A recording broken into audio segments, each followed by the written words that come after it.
Hello class, welcome to the 5.1 practice. So I'm going to cover the example problems from the practice quiz on Canvas. So let's go ahead and get started. So we want to match the diagram with the theorem. So if you look at diagram A, we can see that this line segment PM has cut XY in half and at a right angle. And therefore we know that this has to be a perpendicular bisector, because it cuts it in half, it's at 90 degrees. And therefore we can conclude that since P is on this perpendicular bisector, the distance from P to X and from P to Y has to be the same. And therefore that's our conclusion, that PX is equal to PY. And so this is known as the perpendicular bisector theorem.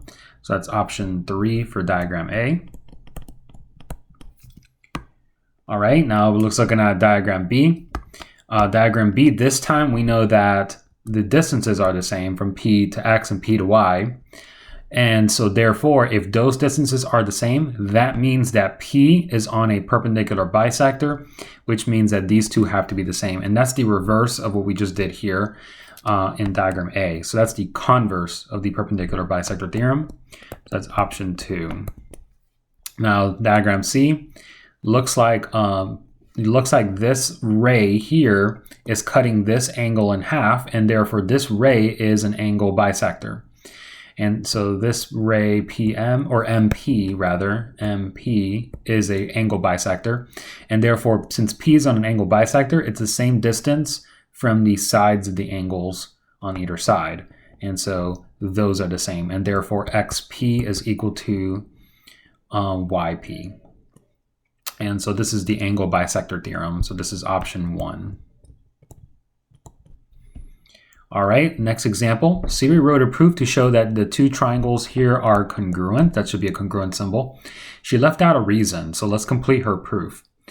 So we're given that UW bisects angle TUV, so these are the same.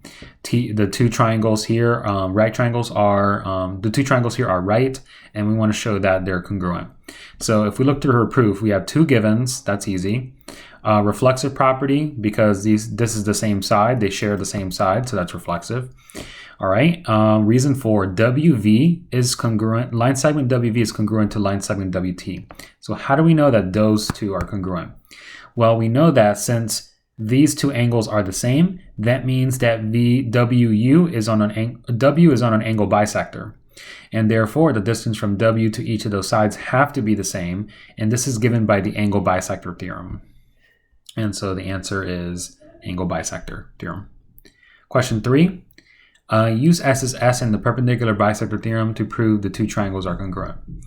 So we have here AD is congruent to CD. And this is actually given in the problem. And this right angle is also given in the problem. So how do we know that? So what's our statement for this? So we're going to use the perpendicular bisector theorem here, which states that if we are on since we are on a perpendicular bisector, that means the distance from B to each of the endpoints here has to be the same. Okay, so these distances are the same, and so therefore they're congruent. So looks like we have BA is equal to BC by the perpendicular bisector theorem. We can also say that they're congruent. So we'll actually say that they're congruent as well. BA is congruent to BC. So either one of those is fine. Now DB here is congruent to DB. That's given by the reflexive property because it's the same side. A side is congruent to itself. So that's a reflexive property of congruence. Let's see here. And then we have triangle ABD is congruent to CBD. So why are they congruent? Well, we just showed that we know that these are the same. So that's a side. And we know that this is the same because it's the same side. So we got a side, and we just showed that these are the same. And so we got a side, side, side. So by SSS, we know the two triangles have to be congruent.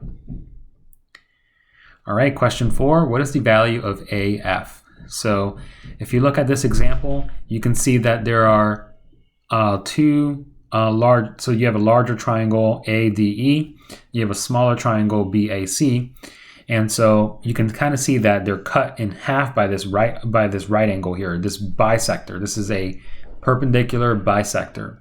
How do I know? Well, the reason I know it's a perpendicular bisector is, well, first off, it's a 90-degree angle, so we know that. But even if we didn't know that that was a 90-degree angle, we could tell that it's a perpendicular bisector because these two sides are the same, and therefore, by the converse of the perpendicular bisector theorem, since those two are the same, that means E has to be on a bisector, perpendicular bisector, which is given by EC. And so therefore, these two distances, this right here and this right here is the same. So if that's 12, this is 12. And so now if we focus on this smaller triangle, we know that this B right here is on a perpendicular bisector because these distances are the same, right? So I'll label them with 3 tick marks here.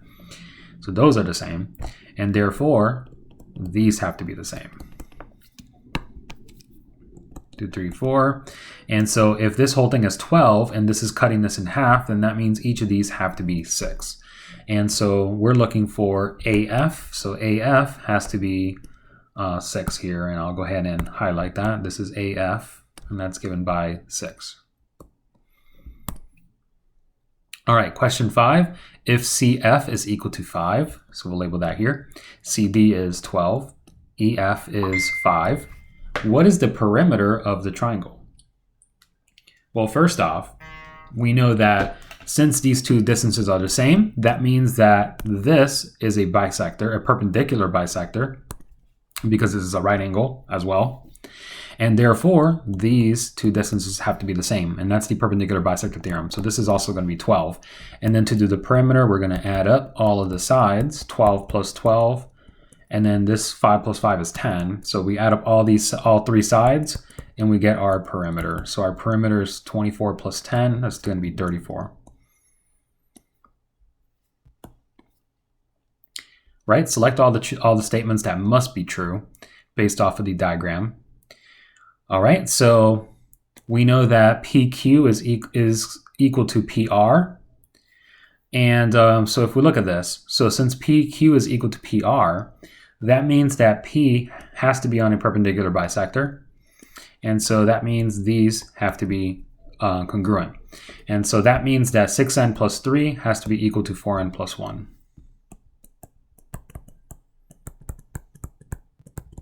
Plus 11, rather.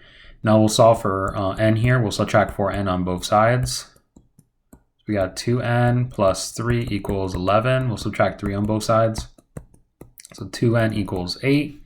Divide by 2 on both sides. N is equal to 4. All right, so we got the n is 4. If we plug it in, if you plug in 4 here into, let's plug in 4 into here. So we got 4 times 4 plus 11. It's going to be 27. So that means that SR is 27 and so is QS. So SR is 27, QS is 27. What else do we know? QR is 54. We don't know that QR, well, let's see. QR right here, this is QR, is 27 plus 27, which is actually going to be 54. So that's true. Actually, this is not 21. I thought that was a 27. I thought this was a 27. This is not a 27. That's a 21. So that can't be it. So SR is 27, and then 27 plus 27 is 54. So that's our answer. Okay, we don't know anything else on this triangle. We don't know QP or PQ, so that is it. Question 7. If the measure of angle XWY is 20, measure of XWZ is 40. Okay, so XWY, that's this one, that's 20 degrees. XWZ is, so this whole thing is 40. And XY is 16. So this is 16. What is the value of YZ? Well, because we know that this is 40 and this little chunk is 20, that means that this little chunk has to be 20 as well. because 20 plus 20 is 40. And therefore, this right here is an angle bisector, which means that the distance here have to be the same. So if that's 16, this is also going to be 16. All right, question 8. Select all the descriptions of the figure that must be true. So since we know that this is cutting this in half, that means this is an angle bisector, which means these two have to be congruent, which means that we're going to set them equal to each other and solve for x here. So we subtract 5x on both sides. 7x minus 5x is 2x. We'll add 4 on both sides. 2x is equal to 16, divide by 2 on both sides, so x is equal to 8. So it looks like x equals 8 is true. Now let's plug in x equals 8 into one of these. So we got 5 times 8 plus 12. 5 times 8 is 40. 40 plus 12 is 62. And so Pn, or Mn rather, is 62. So this is 62, which means this is 62. Okay, so Mn, it said it was 52, so that's not, oh yeah, this should be 52, not 62. So let's change that, just wrong mental math there. So Mn is 52. Kn is 24, that's incorrect. Kl is equal to Ml. Kl is equal to Ml. So is that true from this particular example? Well, if you look at the triangles, you can see that we have an angle, and a side, right? So we just showed that these are the same. So we have angle, angle, side, and so therefore an angle, angle, side here, which means that these two triangles are congruent, which means by the CP/CTC, we know that these are congruent as well. So therefore, KL is congruent to line segment ML, and so those two have to be equal as well. And if you look at LN, LN is equal to LM. So if we look at LM and LN, those are completely different in this example. They're not related at all, so we're not going to include that as our solution. So we have x equals 8, mn equals 52, kl equals ml. All right, question 9. If SV is equal to 38, so SV, this is 38. SU is 26, so that's all of this is 26. Perimeter of the triangle SUV, so the perimeter of that is 102. What is the value of RU? So we're looking for RU here. Well, first off, we can't just cut it in half unless we know that this is a perpendicular bisector. So we have to be able to show that it's a perpendicular bisector. That's easy enough to do because we have the perimeter. So since the perimeter is 102, right? If I know the perimeter, I can get the perimeter by adding all the sides. So let's call this x. So we have x plus 26 plus 38. And that's going to give us the perimeter of 102. And so if we solve this, so we have x 26 plus 38, that's going to give us, see, 60. Let's see here. That's 4. Carry the 1. So we have 60. Yeah, so about 64. So then if we subtract 64 on both sides, so x is equal to, looks like it's going to be 38. So therefore, we know that x is 38. And so we'll go ahead and include that there. Now we know that those two distances are the same, which means they're congruent. So if those two are congruent, then we can say that V is on a perpendicular bisector. And therefore, this is a right angle. And these two distances are the same. And therefore, each side is going to be 13 because 13 plus 13 is going to give us 26. And therefore, RU is 13. All right, question 10. If SV is congruent to UV, so these are congruent, SR is equal to 4x minus 1. We have RU is equal to x plus 8. What is the value of SU? Okay, so we're looking for the whole thing here. All right, so since we know that these two are congruent, that means that V is on a perpendicular bisector, and therefore this is a right angle, and therefore these are congruent to each other. And so we can set them equal to each other. And then we solve for x.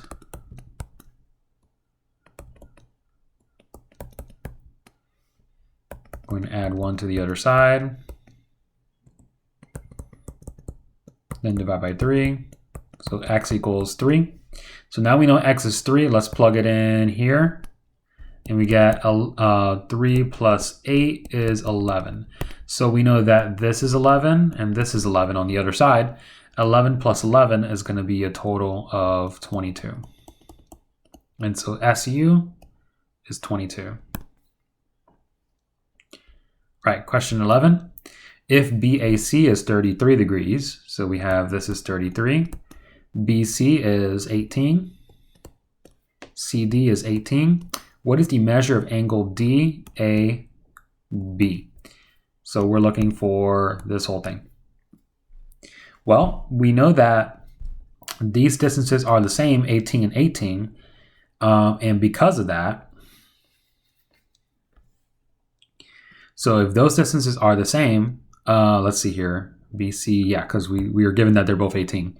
So since those distances are the same, that means, we can show that this is a side, this is an angle, and clearly by the reflexive property, this is congruent to itself, right? And so therefore, because it's, if you look at this, actually let me look at this angle here. Oh, okay, so we got a side, we got an angle, and then we got this side here. But we know that this is a right triangle. So this is actually the hypotenuse of the right triangle.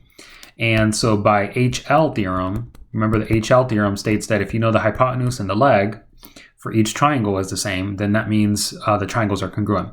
So these two right triangles are congruent by HL because you got the leg is 18, you got the hypotenuse is the same as the hypotenuse of the other triangle by reflexive property.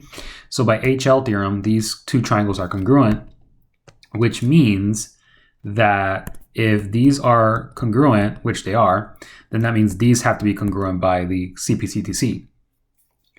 And therefore, since those are congruent, now we can show by the converse of the angle bisector theorem, that means that because those are the same distance, that means this is a bisector.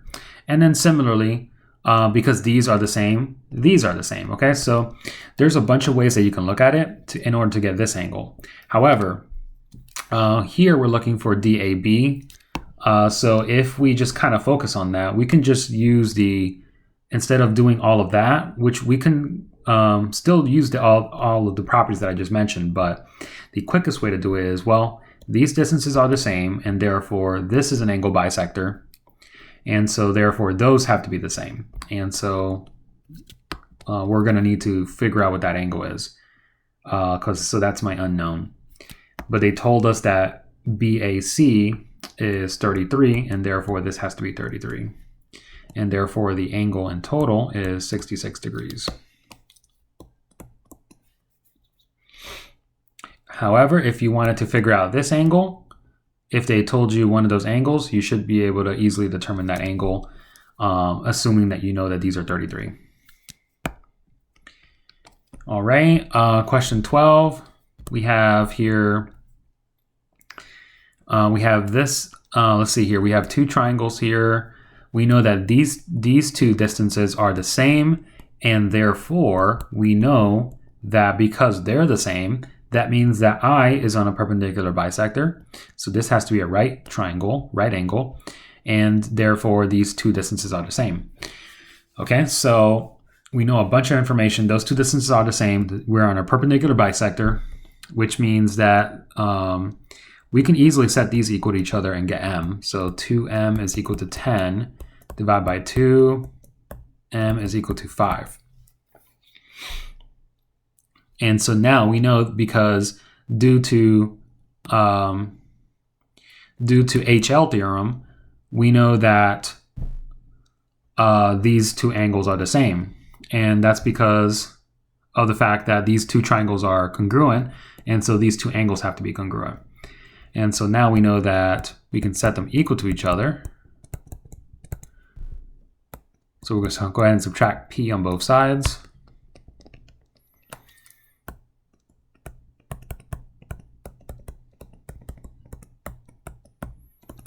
So we got p is equal to 10, and then we got m is equal to 5. All right, guys, that's going to do it for the video. I hope you learned something from this. And as usual, I'll see you in the next one.